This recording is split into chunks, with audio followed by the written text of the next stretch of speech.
All right, well, thank you all. And thank you to DNV and Capital Link for a wonderful conference so far today. It's a great way to kick off an important week here in Oslo, and so this has been a really good event. And so, Nicholas and team, thank you so much for all the effort you put into this. As the title says, we're going to be talking about the investor's perspective on the shipping industry.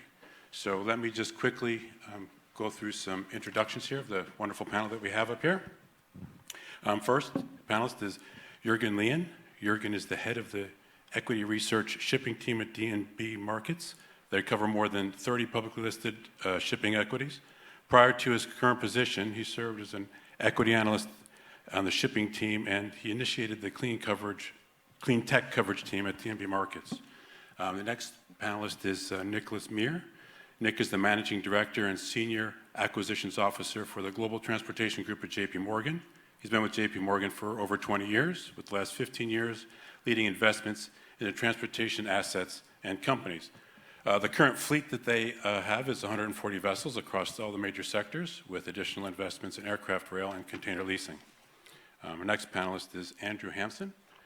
Andrew is the chief executive officer of Tufton, a leading shipping industry-focused investment manager with assets of approximately $1.1 billion. Andrew has been with Tufton since 2001. And prior to that time, he held senior positions with investment banks and financial advisory firms, providing debt-related advisory and arranging services for numerous shipping clients. The next panelist is Arthur Regan. Art is the chief executive officer of Energos Infrastructure, a recently formed LNG marine infrastructure platform. Art has over 30 years of experience in the maritime industry, and he's been an operating partner with Apollo Global Management since 2015. Advertising on their maritime portfolio investments. He's also an independent director of Genco Shipping and Trading. And Antoniou is founder and the managing director of Neptune Maritime Leasing. Harris has over 30 years of experience in the financial and shipping sectors, where he has held a number of executive and management positions. He's an investor and advisor to fintech and clean tech companies such as Nanotech Financial Solutions SA, a core banking system supplier, and Advent Technologies, a NASDAQ-listed hydrogen fuel cell producer. So, quick overview of what we're going to try to cover here. We're going to start with the panelists' views regarding the current outlook for investments in the shipping industry generally. Then I think, like most of the other panels today, we're going to touch on and analyze from the investor's perspective, the energy transition that's currently impacting the shipping industry. Then we'll spend a little time looking at specific segments of the industry. And if we have time, we're going to discuss some M&A consolidation and artificial intelligence issues facing the industry also. So, with that, why don't we go ahead and kick this off. Let's start with a very broad question to set the stage. So, given the current global economic situation, potential for recession in the United States and in Europe, China may not be growing as fast as everybody had hoped it would. There are geopolitical disruptions around the world. You have the Ukraine war, you have the situation in Taiwan, and on top of all that, we have increased onerous regulatory requirements around the globe affecting the shipping industry. So, from an investor's perspective, what's the current outlook for investing in shipping companies generally? So, Jorgen, would you like to kick us off there? Thank you so much for the introduction, Tony. And I think it's been a roller coaster covering the equity side of shipping since the pandemic. There's been record highs and record lows. But I think the main takeaway from that has been that over that time, you've seen huge returns generally across the shipping space, which I think has awoken a lot of interest among investors. So that's really the backdrop here. I did some math, and it depending on the sector, everything from 100% total return to upwards towards 400% returns on some sectors, versus the S&P during the same time being around 40% up.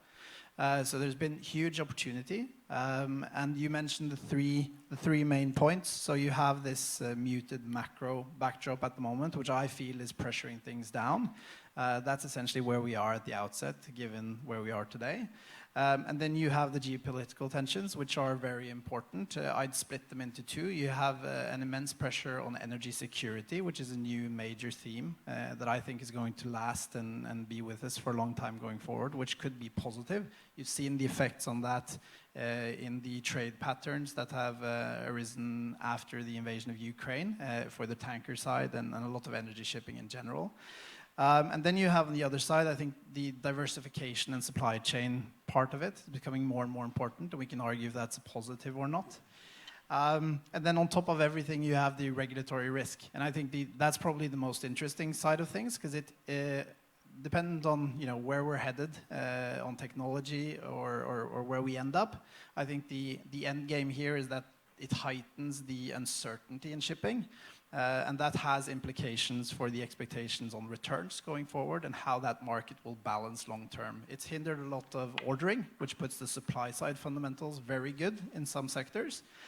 So I guess looking ahead from here, I think that the picture is pretty mixed. As I said, on the supply side of things, tankers, bulkers looks very good.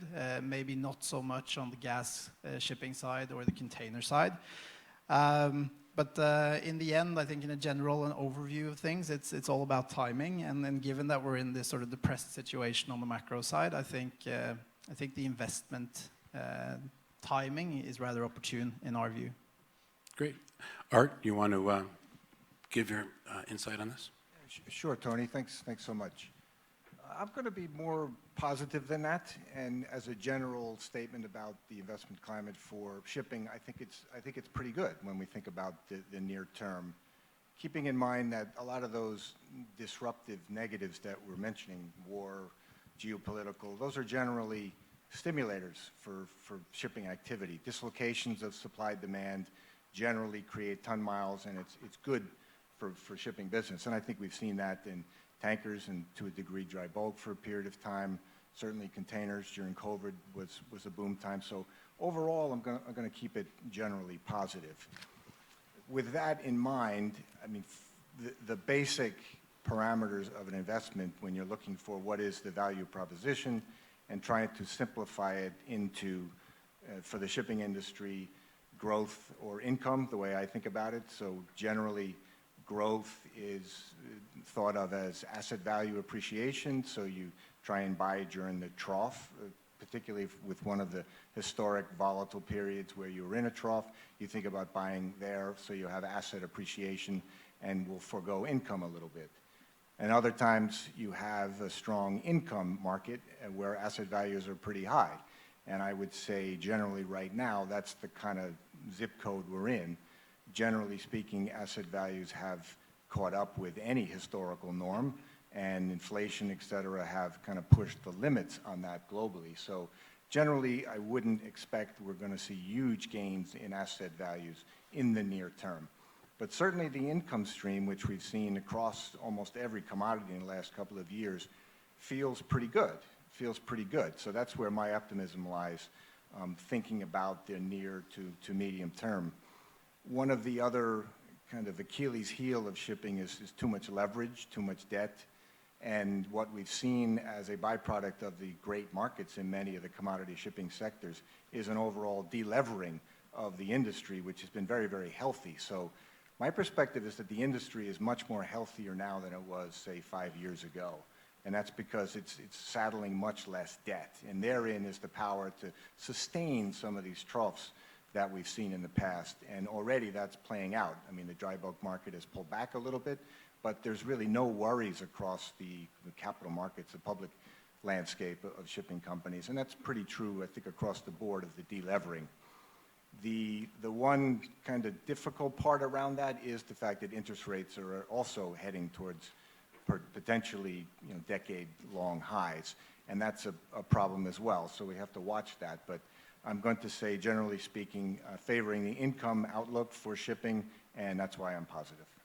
Great. Thank you. Thank you very much. So let's dig down, and you, Art, and Jorgen started to touch on these points, but let's dig in a little deeper and just see what are the key factors investors are focused on when making decisions to allocate funds in or out of the shipping industry. Or is it a hedge against recession? Is it if you think there's going to be a significant shutdown, this is a place where you want to put your money, or avoid investing, or is it just sort of a sector or company by company analysis that you look at? So I don't know, Nicholas, if you want to just kick this section off. Sure. Thanks for having me. We always have this adage that no investor that's institutional wakes up in the morning saying, where's my shipping allocation? It just doesn't exist. It's an asset class that just hasn't found its niche just yet, like aircraft and some other ones. But what, to your point, Jorgen, before, is COVID has brought to light the importance of shipping and what it can do as an industry and what it can do for your portfolio with 400% type kind of returns. So we are seeing more investors today ask what shipping looks like in a portfolio and what it can do for them. So whether it brings income or capital appreciation, as just mentioned, and then what are the secular drivers behind shipping, and how does that marry up with their broader portfolios of that? And so more and more today, investors are looking at shipping as a broader transportation basket, whether through infrastructure type funds or more private type capital sources such as ourselves, or the public markets, which have always been available before if you've got a very intrinsic view on a certain market and you want to be able to get in and have some sort of liquidity getting out as well. So I think it's a good sign of things where things are today, but the other headwind against that is we've seen the strongest fixed income market we've seen in a very long while. So our returns need to reflect that. So many investors, institutional today, are seeing this time as to restock their fixed income portfolios with higher yielding assets, and that's come at the expense of more traditional real assets. So I do see a little bit of a headwind for this space from there. But I think for the right market fundamentals, investors are finding shipping interesting today. Great, thanks. So Harris, you want to give us your insights, and then we'll finish up this section with Andrew. Yeah, sure. Thanks. Thank you, Tony. Well, first of all, it's great to be in Oslo, and for me it's a special occasion because it marks my 30th anniversary, because I came to Oslo here for the first time in North Shipping '93. Together with a colleague of mine, somewhere there in the audience, Jaap Kalvekamp. It was my first business trip ever, so I have fond memories of Oslo. So it's great to be back, and thank you, Nicholas. Now, when it comes to your question, we heard previous panelists really discussing decarbonization, what we need to do as a shipping industry. And I think that should be in the mind of every investor, because at the end of the day, if you look at the global trade, which is about $28 to $30 trillion, and a very large percentage of it moves around by ships, if you want as an investor to have an impact in society and economy, you need to be investing in shipping. So, and that's what drives us, basically. That's what drives us at Neptune Leasing and our investors. And I think it should drive every investor around the world, because shipping is the industry that makes the world move around. And of course, it has a risk associated with it. It's notoriously cyclical, but there are many more cyclical industries. But it's also prone to risks such as supply resilience, as we saw earlier with the COVID crisis, with the Suez Canal crisis. It's only then that investors realize how important shipping is to the industry. For example, look at container ships. A very large container ship that we have today, 24,000 TEU. I mean, that's a bet on centralized manufacturing. And, that was driven by China in the years, past. But an investor will need to ask themselves, what are we going to invest in? So they need to look at fundamentals, and they need to look at macro as well as, more micro factors before taking an investment decision. I think the world of shipping is changing massively. I think the decarbonization, the energy efficiency drive which we are experiencing is going to have very serious implications. So that, together with regulatory intervention, as well as geopolitical upheaval that we have been experiencing in the past few years, are making it a volatile industry. But that's why they need to have a very long-term approach when they invest into shipping. Thanks. Andrew. Thanks, Harris. Agree with you totally, as ever. I think the main thing that we miss in the shipping industry is that the investor has a choice. We all have investors that we know who know and understand shipping, and I think once understood, it is relatively easy to attract those investors.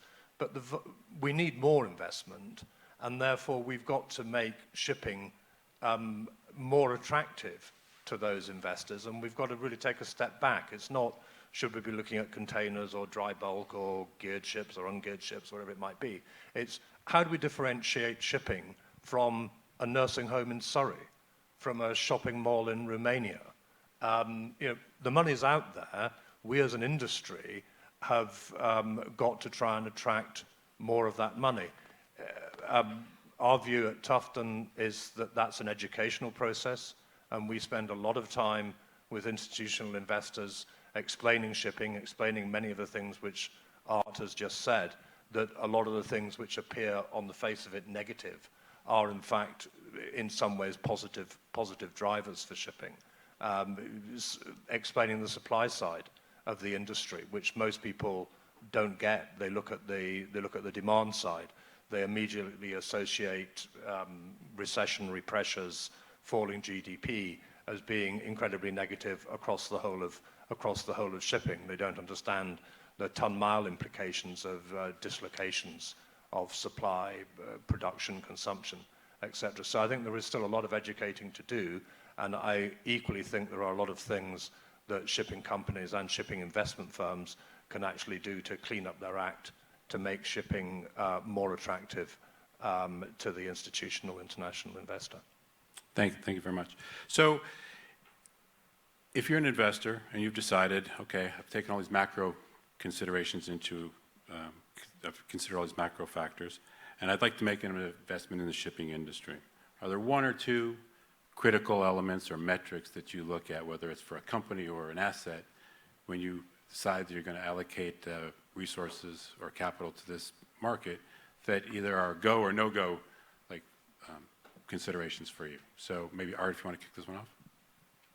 Yes, sure, Tony, thanks. So when it comes to investment, I think it's important to determine whether we're talking about a public market investment or a private equity investment, because there are different drivers there. Certainly, the capital markets needs scale, so you want to have a lot of liquidity in the share trading and a large-scale market cap, which the shipping industry has never really been able to broach through, and that's been a problem, frankly. So raising capital from the public markets is harder than ever right now, because the track record has not been great to get to scale, provide liquidity, and provide income. To go back to my opening remarks, the volatility is not very well suited to the public markets.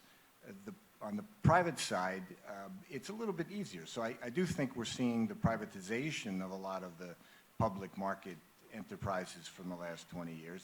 Certainly in the LNG infrastructure, we have seen that, and they're able to take a longer-term view. And when I say private equity, I want to also highlight that not all private equity is the same. We think of private equity as high risk, high return, very demanding, but really external equity can have disciplines all the way through down to long-term capital that's more insurance-based and more pension fund management-based. So that is longer-term capital that has a bit more staying power, can stay in 10 or 20 years, whereas the private equity that was investing through the 2000s was very short-term, 5-year cycle-oriented, which is not good for shipping. So I like the fact that the industry overall has delevered, is more income-focused. The charter rates we're seeing even in the trough are manageable and can make shipping companies profitable. And if we see any increase in rates, that's just improving income and dividends, which is a word that I think shipping should be associated with, because it is so necessary. And we've never been able to get there with any longevity, but I feel like now is the good time because there's not a lot of supply coming in. But it is right now a private investment more so than capital markets. I think it's going to take some time for the capital markets to kind of rebound, and that means scale and performance. Right. Harris? Yeah, I mean, I agree with Art, but I also wanted to say that it depends to a certain extent on the risk appetite of the individual investor. And that is something one needs to think very carefully before deciding to invest in shipping. because as we said earlier, it has to be a long-term investment. So in reality, you can look at any measure, profits growth or income growth, et cetera, but that's not necessarily going to cut it when it comes to shipping because of the cyclicality in its nature.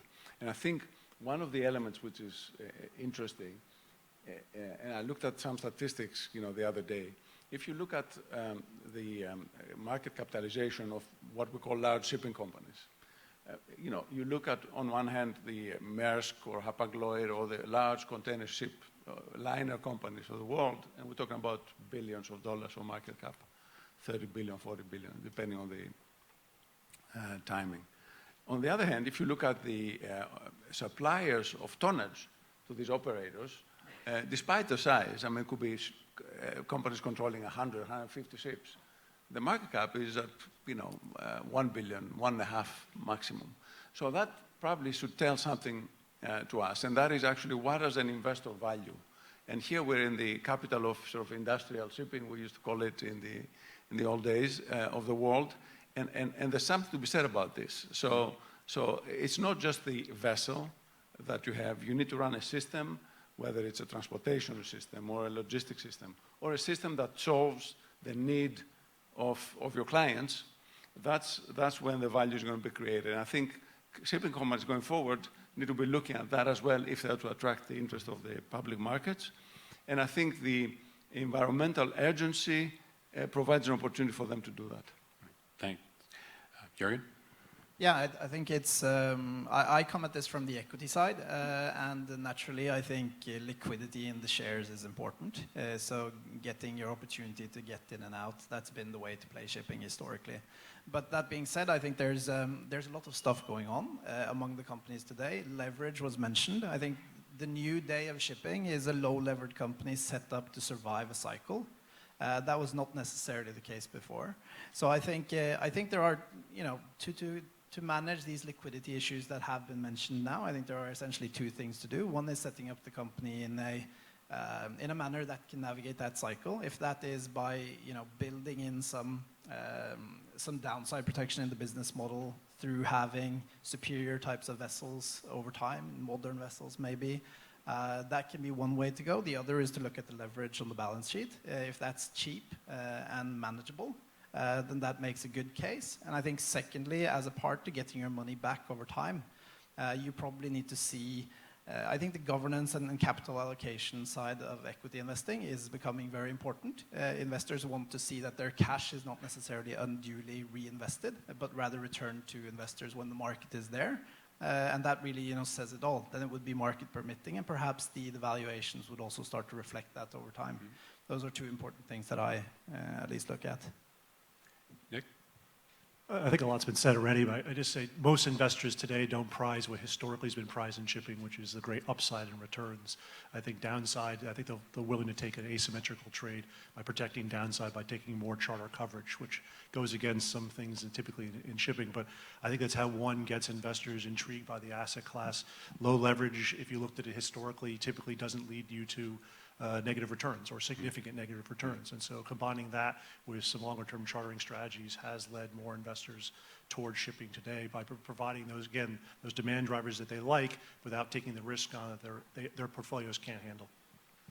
Andrew? I think trying to answer from the perspective of investors who come to Tufton for us to manage for them, I agree totally in the low leverage model. We've always been a relatively low leverage strategy.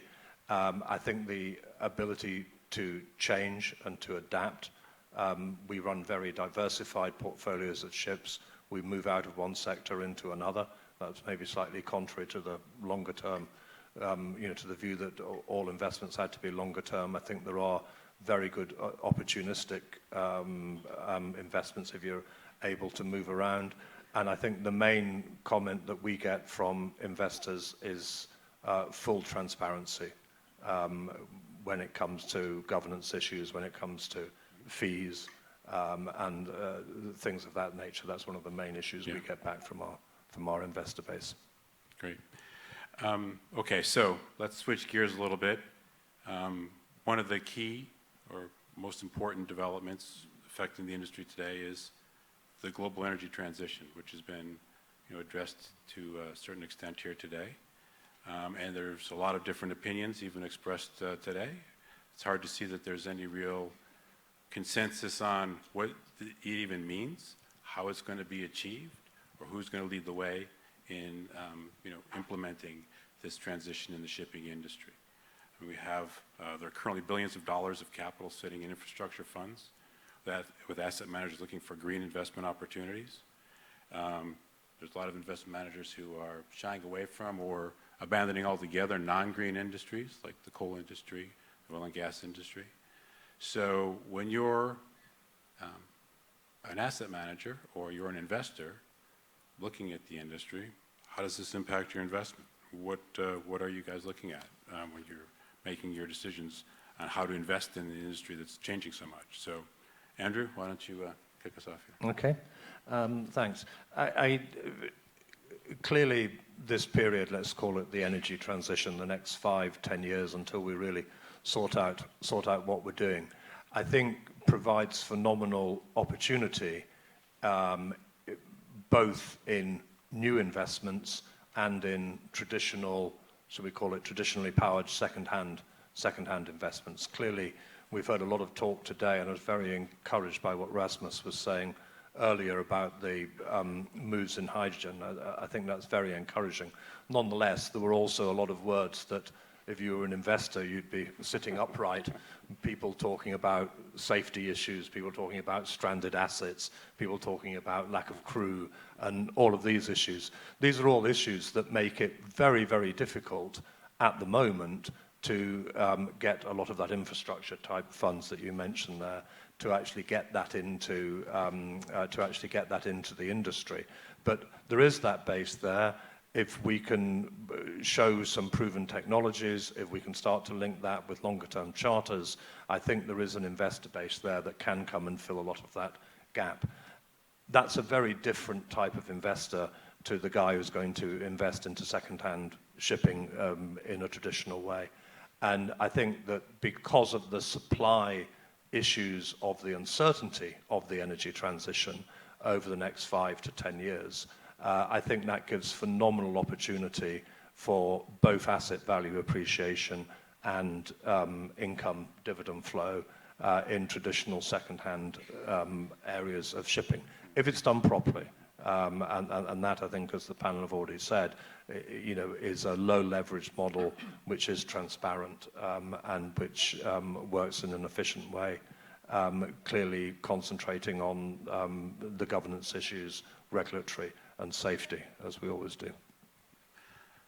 We'll just roll down the panel then. Art, you want to give us your views on this? Sure. So I like the word infrastructure when it comes to the marine environment. It's not something that's been common up until more recently, but I think it's latched on extremely well. And what we've done with Apollo funding at Energos infrastructure is exactly that. So when one hears, or when I used to hear infrastructure, I thought of long-dated pipelines and things like that, tolling arrangements around bridges and things, which you could never really get in shipping. But we've been able to connect on a number of infrastructure strategies, which is environmental impact. So our investment is in LNG, which does have the ability to contract for long term, and also it's very much part of the energy transition as we've been speaking about already earlier during the conference, and seems unavoidable that that's going to continue at least for a period of time as we sequence into more alternative long-dated or long-term zero carbon fuels. So we've been lucky, I would say, that the situation around our investment, which started pre-Ukrainian invasion, was based on energy transition, but then what came after that was energy security, which has been an entirely new kind of checkpoint in infrastructure investing, and the reception has been quite good. So matching the ability to make an impact with funding as well as a long-term return has been something that we've been fortunate at Energos to take advantage of. And so, yeah, more infrastructure, I think, is coming. Great. Harris, it's a big number. It's $1 trillion to $1.5 trillion people throw around these big numbers. So needed to pursue this transition. So, you know, they're going to be locking down a lot of doors of investors to raise the capital. What are you looking at in this sector? Well, absolutely, it's a large number, and there's a certainty around it because, as we just discussed, you know, there's no clarity around regulations, no clarity around propulsion technologies, not even fuel choice. So it makes it really difficult, and that's where the kind of the symbiotic relationship between the private, the public sector and the official sector comes in. So, and I think we all need to make sure that there is a cooperative attitude so that we push the agenda of the energy transition forward. The technology is there. I mean, you mentioned earlier, I happen to, you know, believe very much so in hydrogen. I'm sort of invested in Advent Technologies, which is a fuel cell company, and spend a lot of time understanding the supply chain and how it could impact the shipping industry. And because of that, I happen to be a great believer in methanol, also because it requires the least amount of investment in infrastructure. So I definitely see a future there, and I'm pleased to see that there's many more ships that are being built with, you know, dual fuel engines already, or at least they're ready to switch over to, you know, whatever new fuel is available. At the same time, we need to make sure that the world fleet that we currently have is able to run properly, is able to get funded properly, and is able to, you know, service its clients the way it has been doing all these years. And I think Andrew was right in saying that we can't just leave the existing assets by the wayside. So there needs to be funding for them, and that's why we at Neptune Leasing, we don't shy away from funding, you know, existing technology, as obviously we welcome new technology. And I think it's a crucial point because we know that a lot of the traditional lenders to the shipping industry have withdrawn from it. And so we have a paradox in which on one hand, you know, we're saying, okay, let's make sure we move forward with shipping, but on the other hand, we're not funding the existing fleet. Yeah. And that creates opportunities, obviously. Right. And one interesting statistic also that if I have one more minute, Yeah.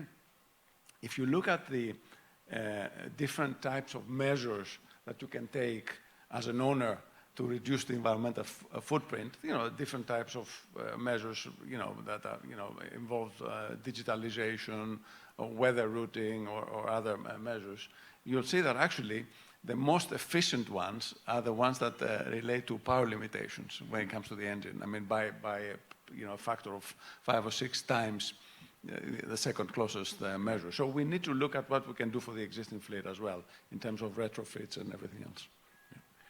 Yeah. Yeah, I think was it Harris that mentioned that to start off with? I think if you want to make an impact and improve something, then definitely invest in shipping. And I think that's part of the problem here has been that shipping has had a bad reputation over time.